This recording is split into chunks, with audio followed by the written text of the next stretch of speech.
Today I'm going to go over Chapter 8 from the Berean Builder's Chemistry book. I'm going to be going over the review questions. So this chapter is titled More Stoichiometry. So if you don't remember some of the stoichiometry from Chapter 7, you should probably review it before you move on to the Chapter 8 stoichiometry. Some concepts that you need to be familiar with are mole to mole ratios and mole to gram conversions. Before you watch this video, I would highly recommend that you've already worked through the comprehension check questions that you will find throughout the chapter as you do the reading. So this covers the review questions that are at the end of the chapter. Before you just watch this, I would recommend either you try all the review questions before going through this, or that as I work through this, you pause it, try them yourself, and then play the video to see how your work matched up. All right, I'm gonna skip the first question because it's all definitions, and I'm hoping that you can find that out on your own by looking through the book. So I'm gonna start with question number 2, like from Chapter 8 review questions. So the first question from Chapter 8 is 3 students produce sodium nitrate using the exact same process. But the first student produces 76%, second student produces 104% of what they're wanting to produce, and the third student gets an 87%. So this is a percent yield. So let's assume that they were wanting to meet 100 grams of a substance. And the first one only produced 78 grams. The second did 104. Somehow they gained mass. And the third had 87. So to figure out which student has the lowest error, we're basically going to be looking at the student that is the closest to what it should have been. And so the number that is the closest to the 100 grams, if that's what we're going to assume, would be the second student, because they only had a 4% error. Even though this student, some people assume this one, but it has a 13% error. And if you're picking 76%, they actually had a 24% mistake. So the closest student is second student number 2. All right, so question number 3 asks, what 2 strategies can you use to reduce your experimental error? Anytime in lab that you're doing an experiment, you want to try to get your experimental error down as much as possible. So 2 ways to do that. Your book discusses repeatability. Can you repeat the experiment and get a similar result? Or could, say, a fellow scientist or another student? The second one is to do your experiment multiple times and average the result. And you'll notice as we do experiments throughout the book that the book frequently asks you to do experiments more than one time and to average the results. So the 2 ways that you can reduce your error is repeatability and doing an experiment multiple times and averaging the results. All right, so for question number 4, the question states, a student heats calcium carbonate to produce calcium oxide. According to the following equation, if the student starts with 100 grams of calcium carbonate and they make 45 grams of calcium oxide, how much is his percent yield? So basically the question wants to know is, how much are they making? In order for me to really know that, I tell my students all the time that if they don't really know what to do, the first step is they should convert their numbers to moles. And so I know that I have 100 grams of this, and I have 45 grams of this. So the first part I'm going to do is I'm going to start with those numbers and I'm going to convert those to moles. And we're going to use the math that we learned from Chapter 7 to do that. So if I'm doing 100 grams of CaCO3,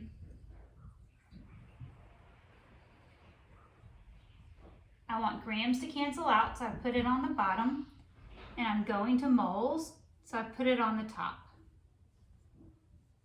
Now, 1 mole of calcium carbonate of CaCO3, I'm going to figure that mass out from my periodic table.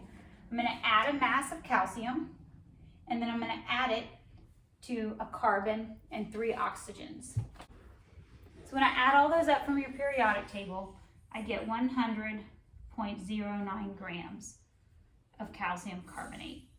Grams cancels out. And when I do the math, 100 times 1 divided by 100.9. And my answer is 0.991 moles of calcium carbonate. And now I've got one more number I'm going to convert to moles before I can keep going. And so I'm going to take 45 grams. So, okay, we're going to go back. So now that I have my moles of calcium carbonate, I'm trying to figure out how much product I would make.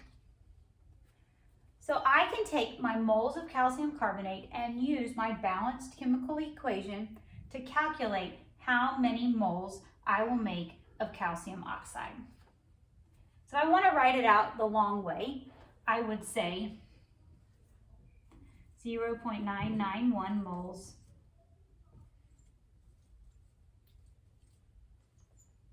I'm going to put moles of calcium oxide on top because that's what I'm going to. And I'm going to put moles of calcium carbonate on the bottom because I want that to cancel out. Now these numbers come from the coefficients from the balanced chemical equation, which actually in this one, it's just 1 to 1. But my units cancel out.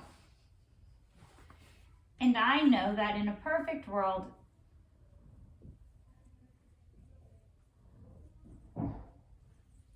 that if I did this equation perfectly in the lab, I would produce 0.991 moles of calcium oxide.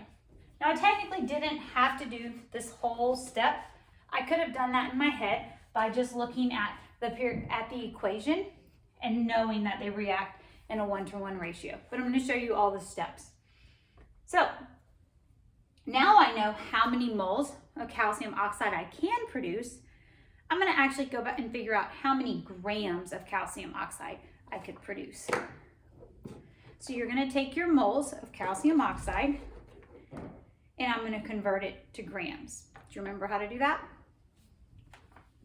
All right, so it's going to say, running out of room. All right, so I know that I have 0.991 moles of calcium oxide. I'm going to convert it to grams.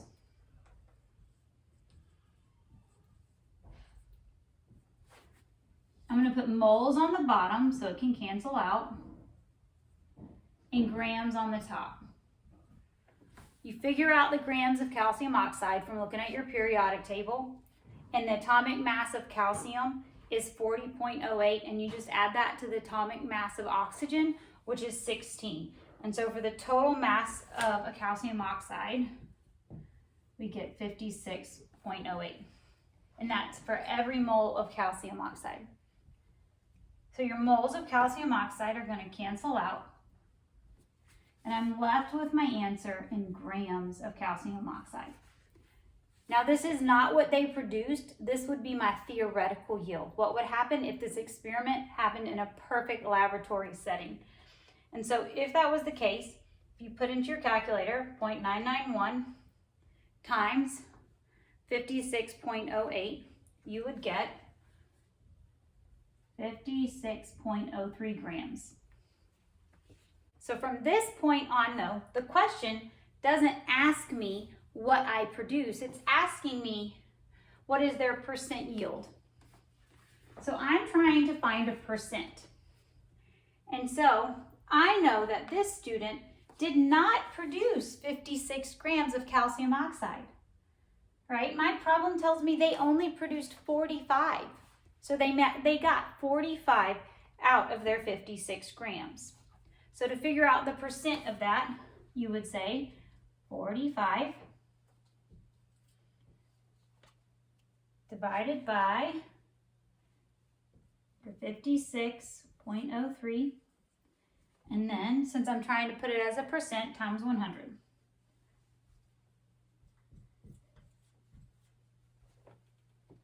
And you get a percent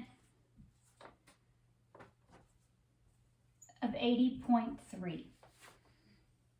So when they produced 45 of a theoretical 56, The percent that they yielded was 80.3. So for question number 5 for chapter 8 review questions, I think I got the whole problem on the board, but it's kind of a long one. But the student is performing this following reaction when they're taking 3 moles of calcium carbonate and they're reacting it in iron phosphate. So we have a student starting with 500 grams of this. And the question tells us, I didn't write it down, but in your book it tells you that you have excess. All right? And so it asks us if we end up with 91% left over, how 91% of her product is made, how much did she make? Well, in order to figure out what 91% of the product is made, the first thing I have to know is how much of the product would be made in 100%. So what would be the total theoretical yield? And so just like we say for all these problems, if you don't know what to do, start by making it into moles. So the first number really that they gave me is 500 grams. So I'm going to start with 500 grams. And I know a lot of you like to get lazy and drop your units, but when you stop carrying your units over, you start to make a lot of mistakes. So if I'm going to put this into moles, I need to know how many grams are in 1 mole of this. Now I get this from my periodic table. So basically you're going to add the mass of a calcium, which you should have 40.08 if you're using the Berean Builder's periodic table. A carbon, which is 12.01, and then 3 oxygens, so 3 16s. And you get an entire atomic mass units of 100.09. So 1 mole is 100.09 grams. So grams cancels out.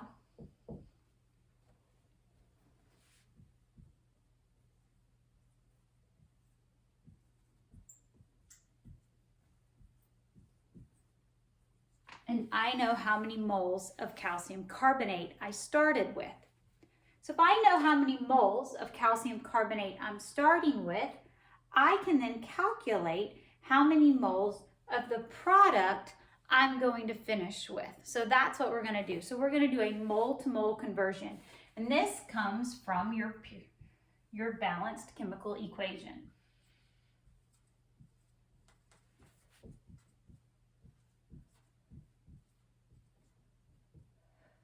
So I'm going to put moles of calcium carbonate on the bottom and moles of what I'm going to on top.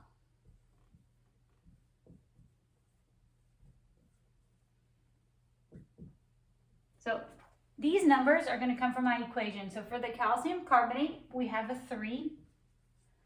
And for the CaPO4, we actually just have a 1. So when you run these numbers through your calculator, you're going to do 4.996 times 1. You don't really actually have to do that, do you? And then you're going to divide it by 3. And so you get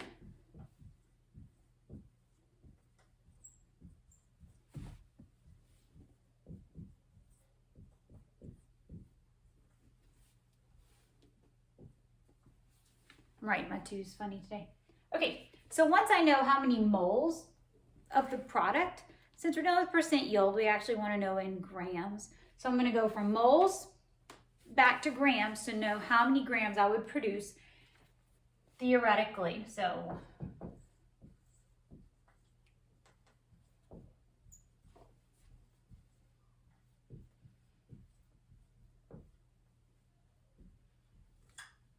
I'm going to put moles on the bottom, grams on the top. All right, so now you have to figure out how many grams you have here. And so you're going to add up all your numbers from the periodic table. Oh, there's a 3. Did I mess that up the whole time?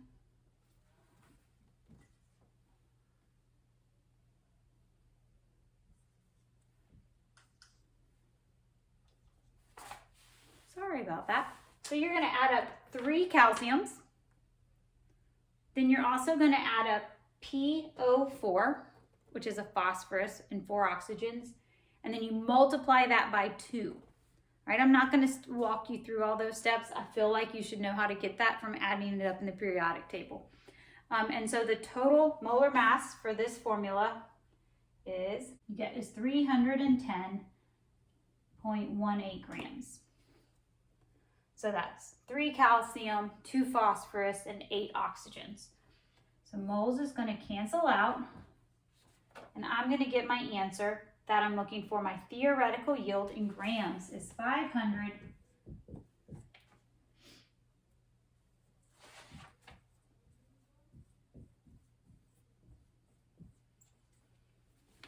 516.4. That would 516.4 grams is your theoretical yield. Now the question is not asking for that. It's asking if we got 91.1% of that. What would it be? I'm going to put 91.1% into a decimal, right? And then I'm going to multiply it by 516.4. You get 400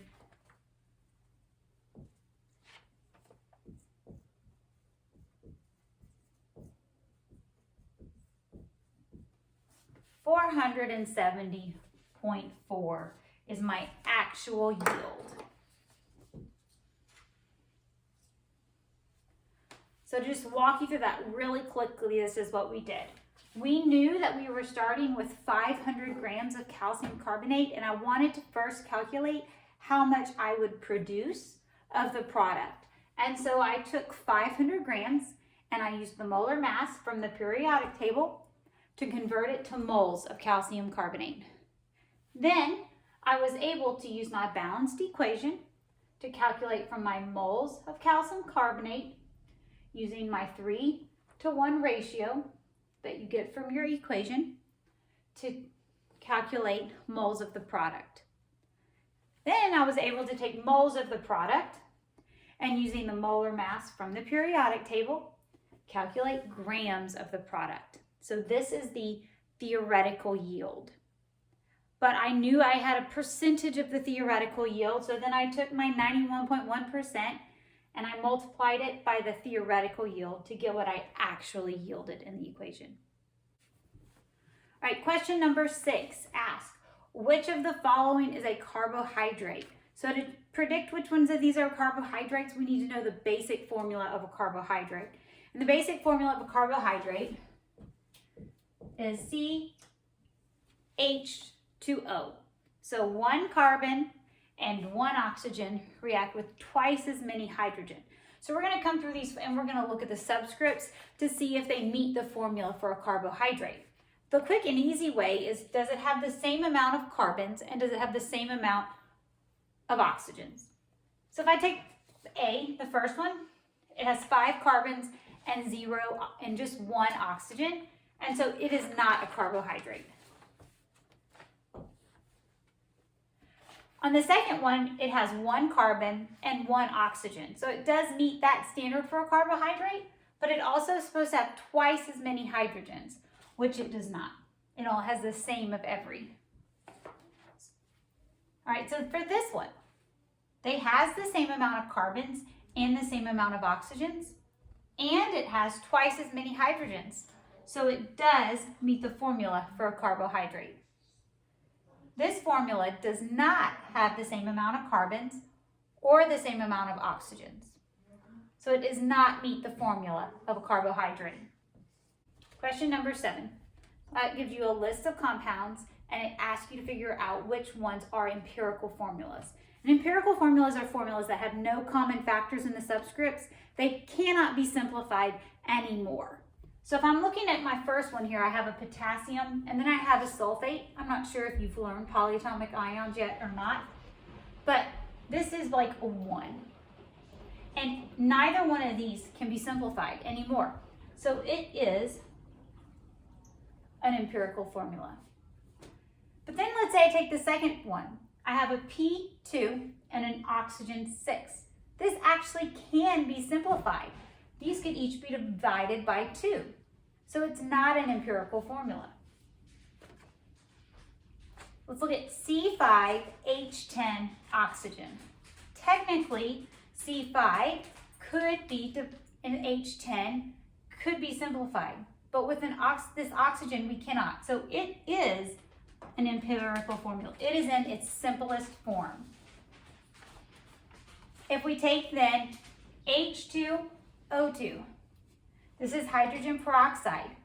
They both have a subscript of 2, and so both can be divided by 2. So it is not an empirical formula because we could simplify this down.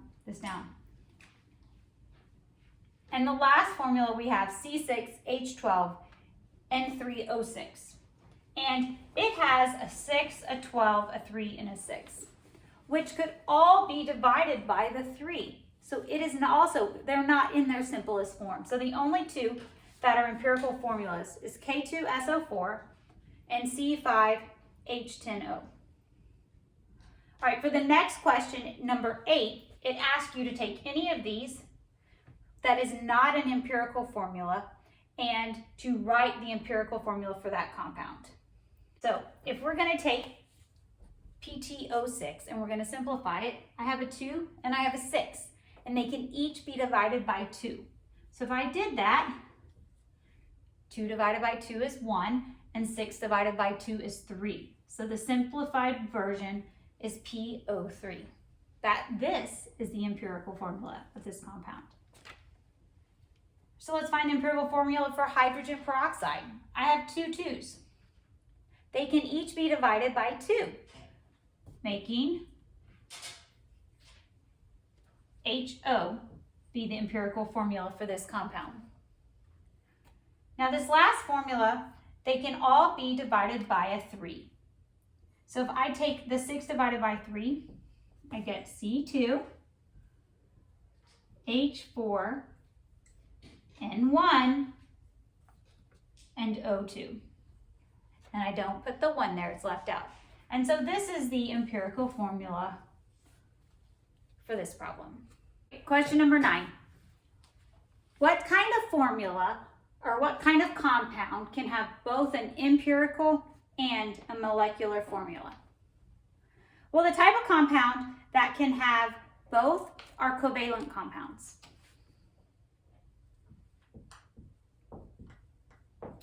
Just like we just had in the last problem, I can have a formula and it can be the empirical, and I can then multiply it by a number through the subscripts to get a molecular formula.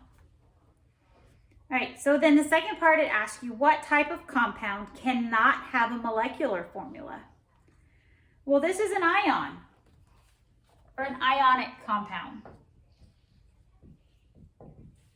An ionic compound cannot have both because it technically doesn't consist of any molecules. There's not really any actual physical bonds in an ionic compound here. Question number 10 for chapter 8. Almost halfway done. A compound has an empirical formula of C3H7NO. And it has a molar mass, though, of 146.22 grams. So the question asks, what is the molecular formula? Well, the first thing I'm going to do is I'm going to figure out what's even the mass of this compound. So I'm going to take, using your periodic table, 3 carbons. I'm going to add 3, you're going to add 3 carbons to 7 hydrogens. You're going to add 1 nitrogen.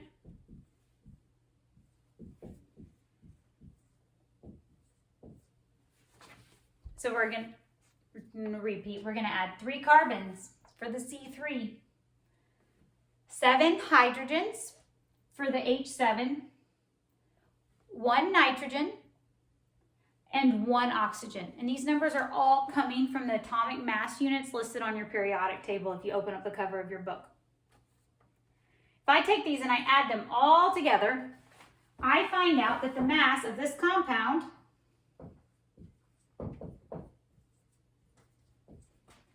the atomic mass units of this compound is 73.6 0.11. Okay, so this is the empirical formula. But I know that my mass of my compound is not 73, it's 146. So I want to see how many of these fit into the 146. Now you can do the math in your calculator. 146.22 divided by 73.11. I think it's pretty easy to see the answer, but you can put it in your calculator if you need to, and it equals 2.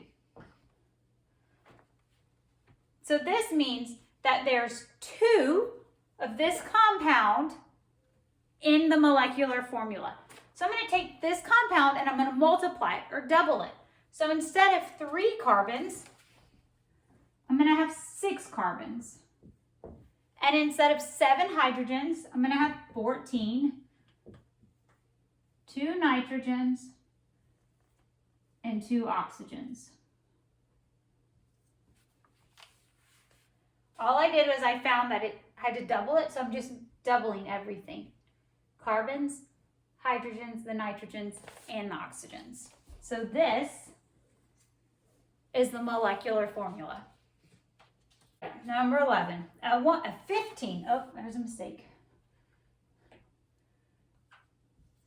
A 15-gram sample of nitrogen is burned in excess oxygen, and the result is a single gas with a mass of 49.3 grams. And the question wants to know, we're trying to find the empirical formula of the gas. So basically, what are we even making? So I have nitrogen, and I'm adding it to oxygen, and I'm producing some type of compound here, and I don't know what these subscripts are. So I am looking for exactly what type of gas I am making. Now, like we talk about, even if you have no idea, what's going to be the first thing you're going to do? Probably convert to moles, right? So if we have, I'm just going to keep it as in. I'm not going to worry about homonuclear diatomics or anything like that right now. For this one, remember, for these, I'm worried about how many moles are in the compound. So I'm not going to focus a lot on homonuclear diatomics. I'm just trying to figure out how many moles of nitrogen there are. And so if I have 15 grams of nitrogen, I'm going to convert it to moles. I'm going to put moles on top. I'm going to put the mass of nitrogen on the bottom, which you get from your periodic table. If you haven't already learned it, it's fit. And so 1.07 moles of nitrogen. I know that since I'm reacting 15 grams of nitrogen, I don't actually know how much oxygen I'm reacting, but I know that I'm producing 49.3 grams. So I can use the law of conservation of mass to actually figure out the mass of the oxygen. So you would do that by saying 49.3 minus the 15. And so you know that you used 34.3 grams of oxygen. So now I can take this and put it in moles too.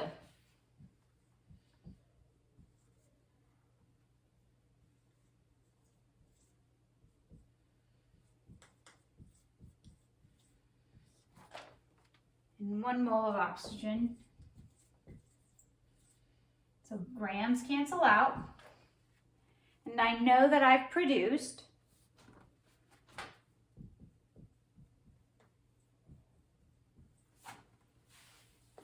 1.07, not produced, I said produced. I know I've used 1.07 moles of nitrogen, and I've used 2.14 moles of oxygen. So I can just look at this in my head and figure out the ratio. But if you needed to do the math, you're welcome to keep going and write out the ratio. So if you wanted to do the ratio, let's say we were going to do the ratio of oxygen over nitrogen.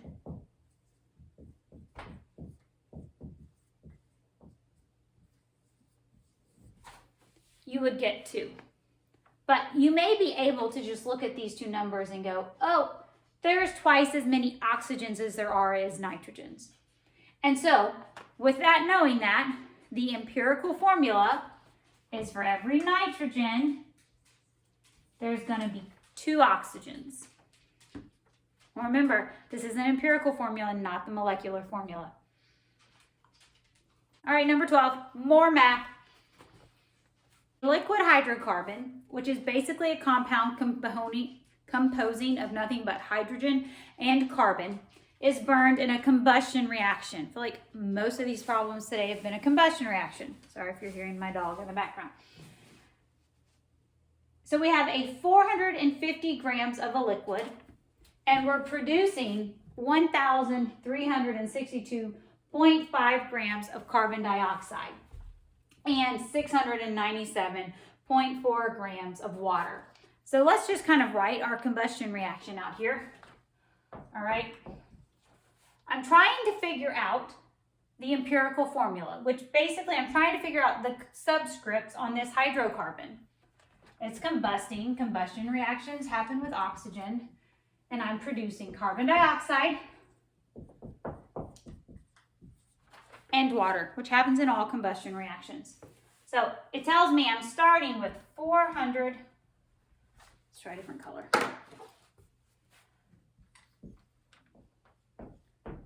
Grams of this, and I'm producing, we have big numbers here. We don't usually have this big of numbers in chemistry.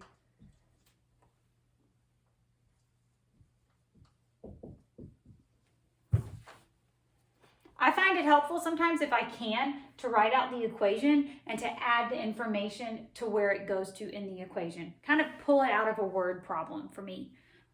Because when I look at the word problem, I sometimes get lost in the, lose the information and don't really know where it applies. So the first thing I'm going to probably figure out is what? Yep, I'm going to go to moles. I'm going to take something to moles. I need to figure out my ratios, my moles of hydrogen and carbon. Those are kind of the things I'm going to focus on right now. So I am going to look at, well, let's do carbon dioxide, okay? It doesn't really matter which one you do first.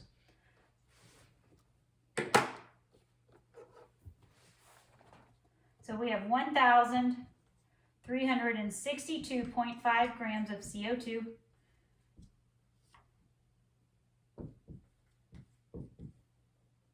And carbon dioxide, you're going to add up your carbon, which is 12.01, and 2 oxygens, which each of those is 16. And so for the carbon dioxide, we use a mass, 44.01. So grams of carbon dioxide cancel out, and in your calculator, you put in this number divided by 44.01, and I get 30.96 moles of CO2. I'm really interested, though, not in moles of CO2, but I'm really interested in moles of carbon because that's what I need to figure out. So I know that in 30.96 moles of CO2, there are also 30.96 moles of carbon. And that's one of the things that I needed to know. So the other part that really I need to calculate is hydrogens. So let's take the water, because this is where my hydrogens are at, and figure out how many moles of hydrogens we have here.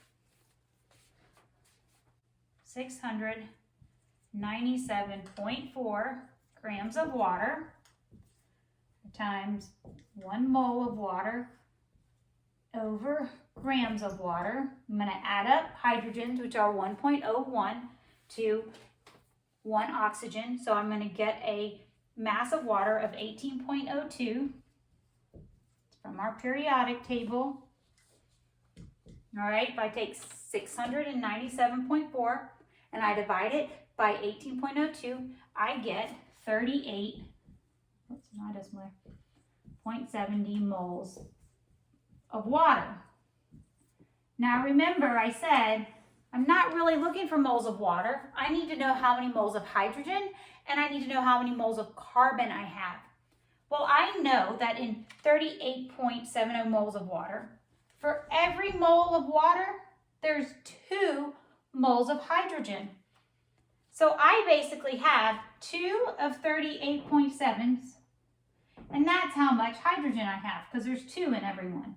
So it's like 2 times 38.7 times 2 equals 77.4 moles of hydrogen. All right. So I know how many moles of hydrogen now, and I figured out how many moles of carbon. So I can make a ratio of hydrogen to carbon.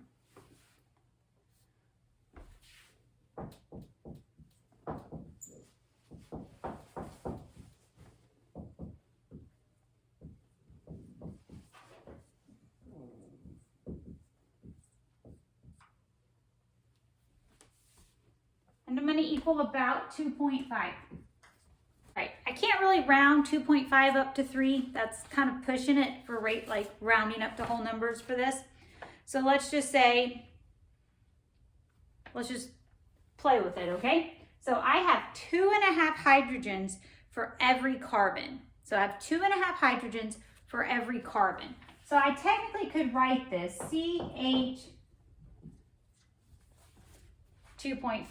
But this isn't acceptable because subscripts have to be in whole numbers. So to get this into a whole number, I'm going to double everything. So I'm going to produce C2H5. So by multiplying this by 2, I get C2H5. And that is the empirical formula. Question number 13. Is once again another combustion and another empirical formula problem. So the question states a 200-gram sample of an unknown substance was burned in excess oxygen to produce 439.3 grams of carbon dioxide and 239.9 grams of water. There's no other products. What is the empirical formula of the unknown substance? All right, so I like to try to write out an equation for some of these. It just, like I said before, it helps pull out some of the information from the word problems that may be a bit confusing. And so I know that I have 200 grams of some unknown compound. And this question is very different than the question before, because the question before tells me that the only parts of this compound are hydrogen and carbon. But I don't know that for this compound. And I'm burning it in excess oxygen, and I know exactly how much carbon dioxide is produced. So the first step, I'm going to calculate how many moles of carbon dioxide and then how many moles of water. So more stoichiometry.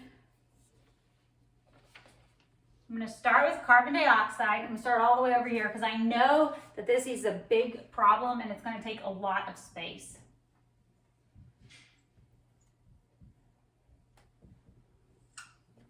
So why don't you go ahead and stop it right here and calculate the moles of carbon dioxide and the moles of water, and then pick back up with me and see if your work matches.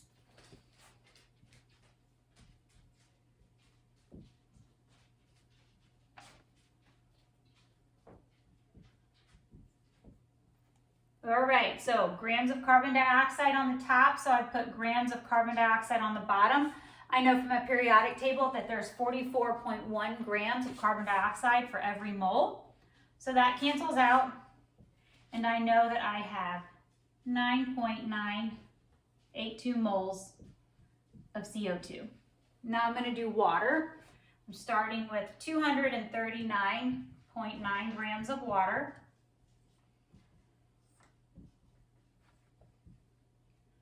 And I know, because I figured it out already a whole bunch in this process, that there's 18.02 grams of water per mole.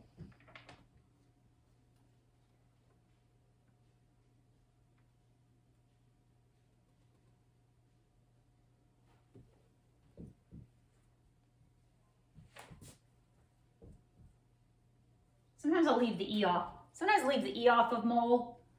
I'm not really sure why. It's a bad habit. All right, so if you're just now coming back, you should have 9.98 moles of carbon dioxide and 13.31 moles of water. All right, so I'm gonna go ahead, I'm looking for the product. So I kind of wanna know, I don't need to know how many moles of oxygen right now. I am curious about carbon. So I know that 1 mole of carbon is in a mole of carbon dioxide. So for example, for in this question, if there's 9.98 moles of carbon dioxide, there's 9.98 moles of carbon. And just like also in the past problem, I'm going to use water to figure out the moles of hydrogen. And so for every mole of water, there's 2 moles of hydrogens. So I'm going to take 13.31 and I'm going to multiply it by 2. And you get 26.62 moles of hydrogen. There I go, leaving those E's off again. All right, so I have figured out my carbon and hydrogen. But this problem does not tell me it's a hydrocarbon. I'm going to assume that there's something else in there. So I'm going to actually assume too that it's oxygen. And that becomes because in my products, I have carbon, I have hydrogen, and so the only other thing that can be in this compound is oxygen. So I know that I started with 200 grams of this. So let's see how much oxygen there is. So to figure out how much oxygen there is, I need to know the mass of these things.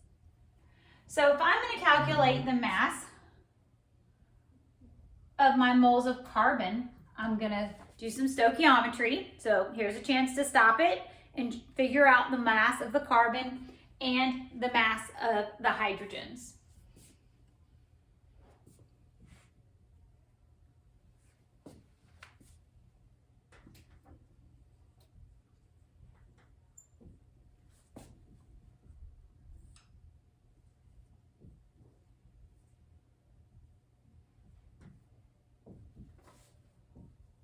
All right, I put 12.01 because that comes from my periodic table, and I get 119.9 grams of carbon. I'm going to take this 2 from my hydrogen. I have a lot of hydrogen here, so I'm going to multiply it by 1.01 grams of hydrogen. Comes from your periodic table. I'm going to cancel it out with a mole on the bottom. And you get 26.9 grams. So I have 26.9 grams of hydrogen. So if I'm trying to figure out the mass, I'm going to add those together. And when I add those together, 119.9 and 26.9, I get 146.8.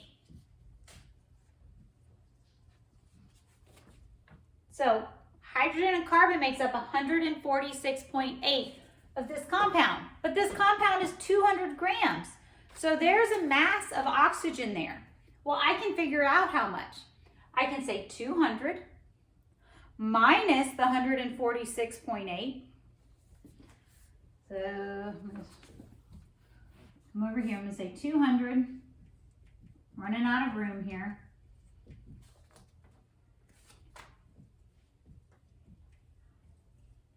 So I know that compound has 53.2 grams of oxygen. So I can add all that up and I should get 200 grams if you add 53.2, 26.9, and then the 119.9. You should get really close to the 200 grams of this compound. So now though, when I'm trying to figure out ratios, I don't want this grams, I want it to be in moles.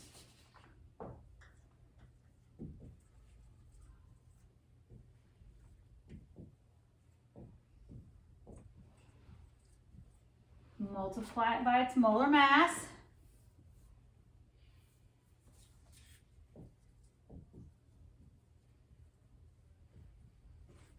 And I get 3.33 moles of oxygen. I'm well aware that my math's getting a little messy here, so I'm going to circle some of the important stuff and then probably erase it and come back to a clean spot. All right, so I know that I've got 9.998 moles of carbon.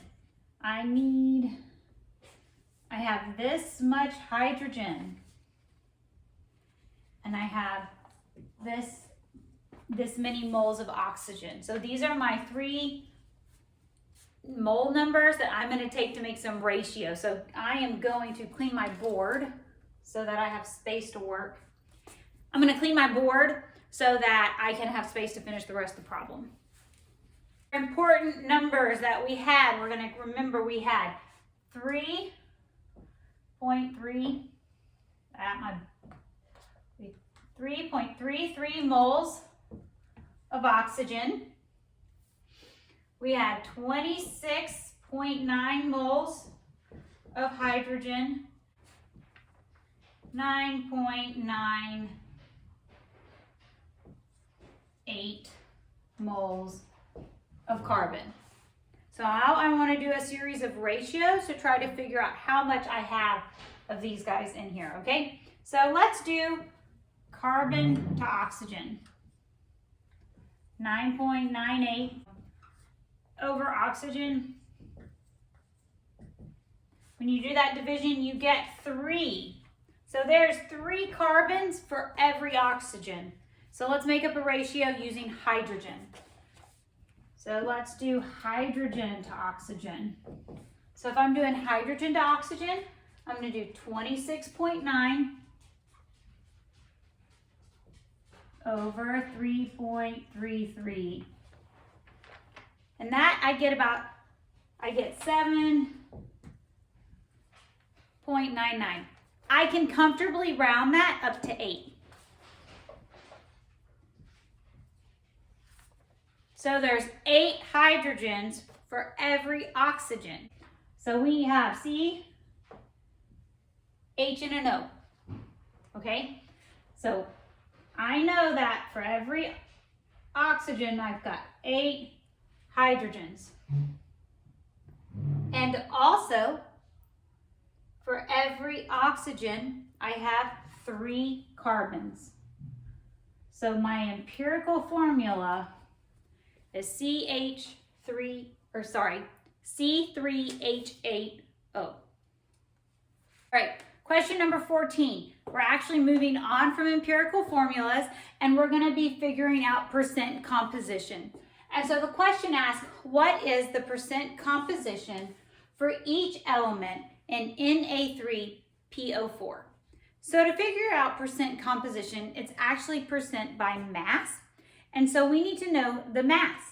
So let's calculate the mass of Na3. Let's calculate the mass of Na3PO4. All right, so you're going to have 3 sodiums. You're going to add it to 1 phosphorus. And we have 4 oxygens.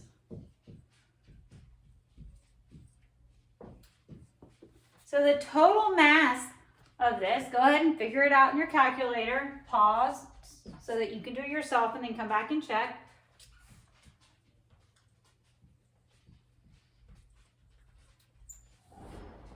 Is 163.94 atomic mass units.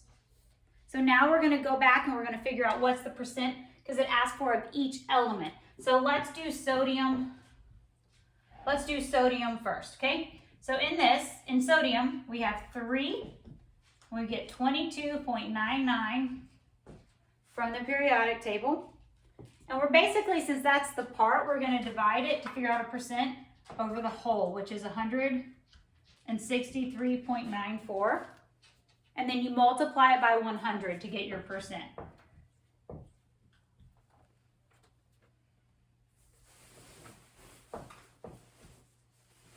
You're hearing my dog. All right, so now I'm going to calculate the percent for phosphorus and oxygen, and I'd like you to pause it and you calculate them separately and then start back to check.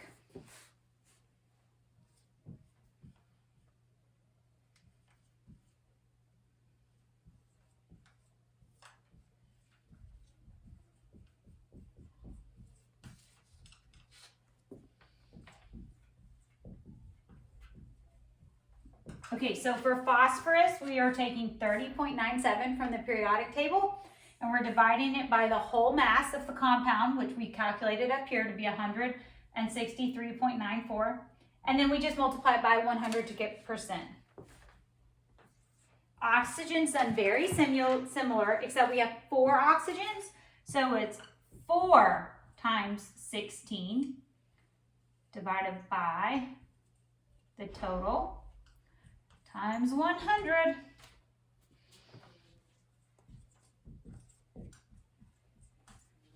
And that equals 39.04%. So now when you figure out these percents, if you come back through at the end and you should add them all up, they all should equal really close to 100. Now odds are you're not going to get exactly 100 because of some rounding that's happened within the math. But if you're within a percent, you're doing really, really well. So of this equation, percent composition, so the percent of sodium, it's 42% of the mass of the compound is sodium. 18.89% is phosphorus, and 39.04% is oxygen. Question number 15 is very similar to question number 14. It's just almost the opposite. This time they are giving us the percents and they're asking us to find the empirical formula. So a sample of an unknown substance is decomposed, which means broken down into its parts.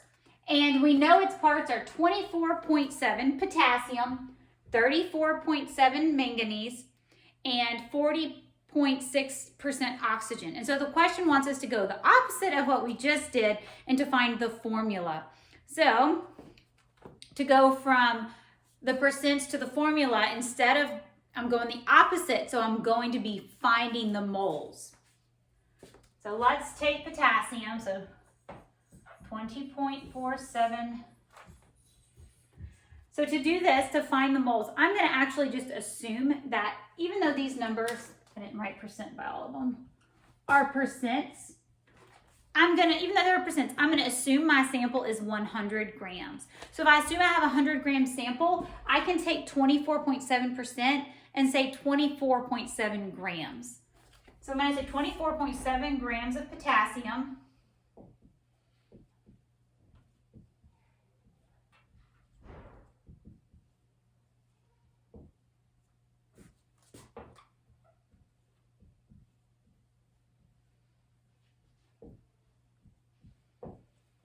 Okay, so I've done potassium, so this is a great place for you to pause.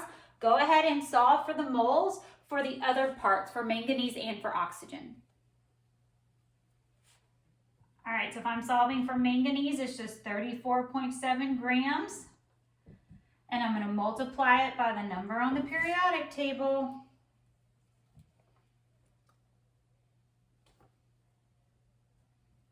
I actually don't know manganese. We don't use it too much.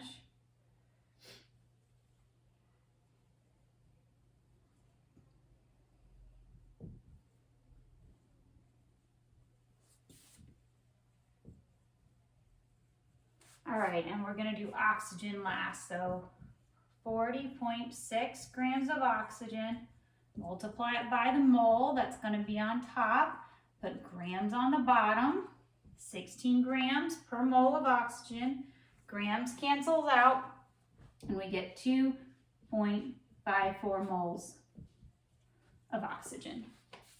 All right, so now we've got the moles. We're going to play around again with ratios to try to find this empirical formula. Now, I can just look at this and tell you that the ratio of potassium to manganese is the same. So these are in a 1-to-1 ratio. So let's do a ratio using oxygen and something else. So I'm going to do oxygen and potassium, but you could also do oxygen and manganese. So let's say ratio of oxygen to potassium.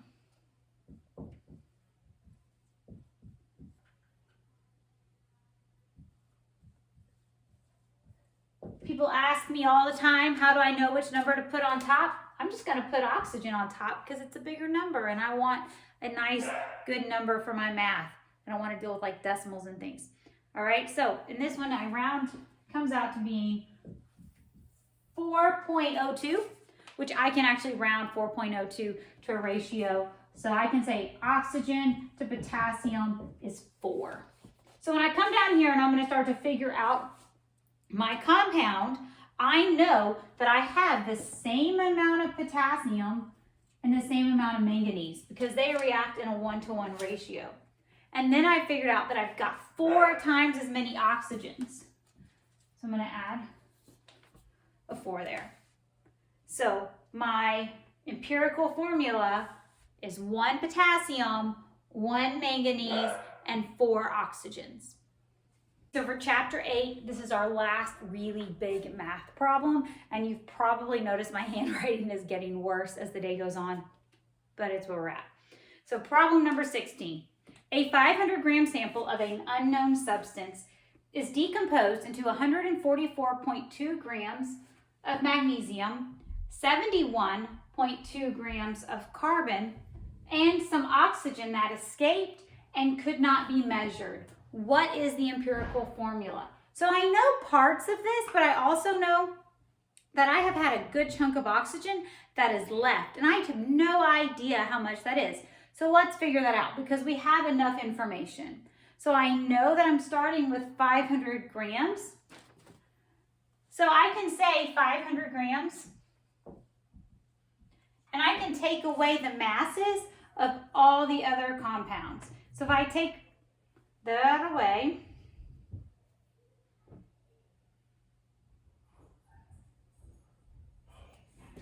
all right, so if I take away 144.2 and then 71.2, 284.6 grams of oxygen. All right, so now to figure out an empirical formula, remember formulas don't deal with grams, they deal with moles. So we're going to take a moment, stop, figure out how many moles we have of all these compounds. Do it yourself and then come back and check. All right, so 144.2 grams of magnesium multiplied by 1 mole, multiplied by its mass from the periodic table,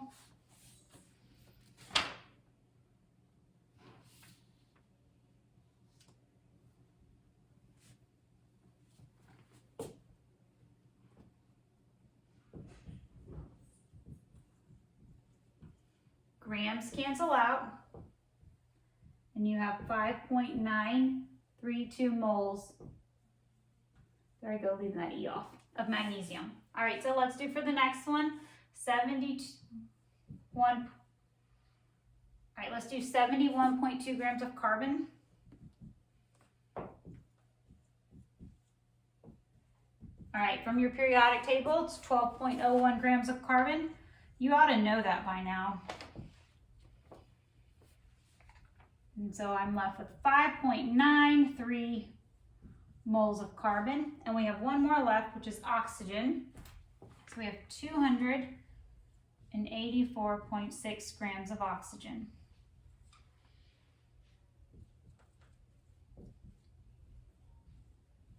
And oxygen is 16 grams per mole, and we get 17.79 moles of oxygen.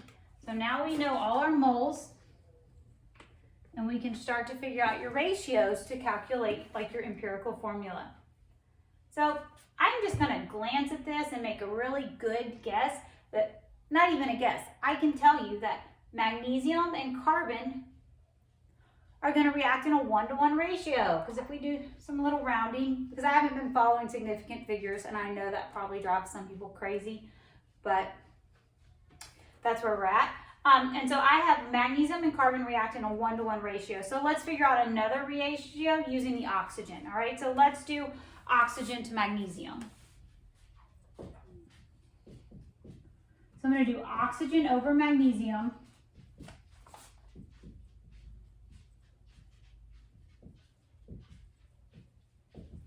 So I'm going to take the moles of oxygen and I'm going to divide it by the moles of magnesium. And I'm going to get 2.99, which I'm going to round up to 3. So I know that there's 3 oxygens for every magnesium. So if we're going to write our compound, I'm going to use 1 magnesium and 1 carbon because they react in a 1-to-1 ratio. And then I learned I have 3 times as many oxygens. So I'm going to add 3 oxygens. Now, why did I put them in this order? Well, I put the metal first, okay? If you remember from ionic compounds, from naming compounds, the metals. And then I also recognize that CO3 is a polyatomic ion that you're supposed to be memorizing. Board's getting a little bit dirty, so it's a good thing we're almost done. So we are done pretty much with the math section. So for next ones, we're going to go through, require your some knowledge of the polyatomic ions. And I hope you're started to memorize those. If you're doing the Berean Builders Chemistry book, which I'm assuming you are, you have a list on a page in the chapter. It tells you exactly which ones. So for the next question, 17, it gives you a list of compounds and it asks you to name them. For the first compound, it asks you to name its potassium sulfate. And so since I've learned my polyatomic ions, I know that sulfate is an SO4 with a 2- charge. And so I also know that potassium's a metal and it's in the first column and it has a 1. So I want to balance my charges out so that I can do the crisscross method if you remember. So it's going to take 2 potassiums to balance off that -2 there. So the formula is K2SO4. All right, for the next one, for strontium carbonate.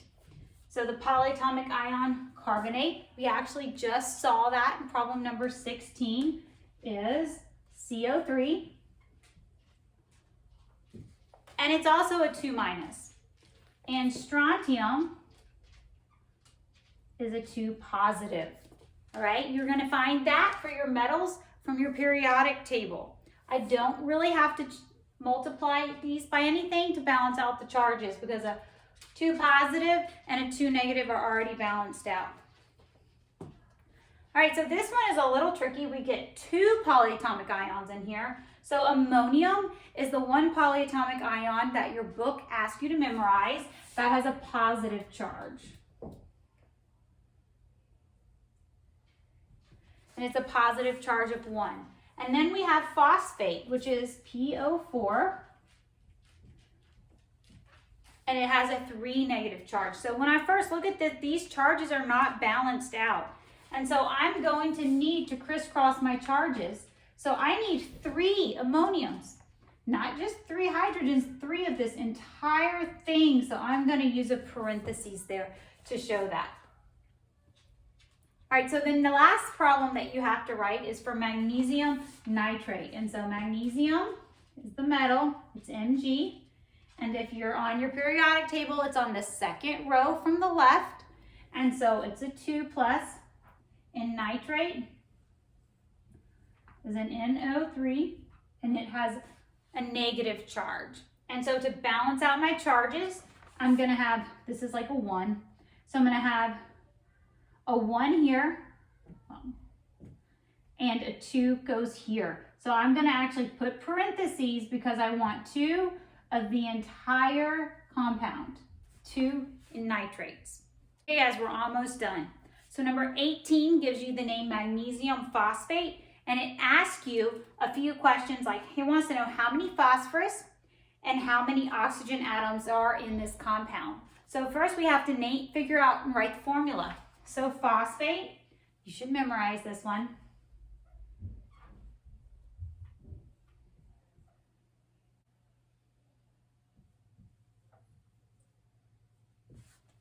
All right, so phosphate's PO4, 3-, and magnesium is a 2+. So I have to swap out my charges. So I get 3 magnesiums and 2 phosphates. This actually gives me a total charge here of a +6 and a total there of a -6 so that they balance out. But your question asks you for how many phosphorus and how many oxygens. So to figure out how many phosphorus we have, we're going to take the P and we multiply it by this number here. So we actually have 2. And to figure out how many oxygens we have, 4 oxygens times 2. So we have like a set of 4, and then we have another set of 4. So you have a total of 8 oxygens in the compound magnesium phosphate. Number 19 tells us that manganese can have a different charge as an ionic compound. And if you're on your periodic table and you're looking for manganese, it's in that middle block called the transition metals, and its charge can change. And so for this one, they gave us the compound and we're gonna write the formula. And so if you'll remember, when we have a compound or an element and its charges can change, we have to put the charge in the name in parentheses. But first we have to figure that out. So when we have MnCO3, I know in my head that the charge, I've already memorized it. This is carbonate, and you should also have already memorized that the charge on carbonate is a 2-. All right, so you should have known that. So in order for these to balance out, this must mean this is manganese too. So if I'm gonna name this, look up how to spell. I'm going to put the charge as a Roman numeral in parentheses, and then I name the polyatomic ion. So this is manganese 2 carbonate. We've made it. Last question. Question number 20 actually gives you a statement and says, what is wrong with this statement? Ionic compounds do not have physical bonds. Well, in a way, it's partially right. Ionic compounds within the compound do not have a physical bond. But an ionic compound can have a polyatomic ion in it. And so if one of the ions in it is a polyatomic ion, that polyatomic ion does have physical bonds. So just like in the previous question where we did manganese carbonate, I'm going to put parentheses there so you see. The bond between the manganese and the carbonate is an ionic bond, and it is not an actual physical bond. But the bond within the carbonate, the carbon-oxygen bond, is a physical bond. All right, you made it. Good job, guys.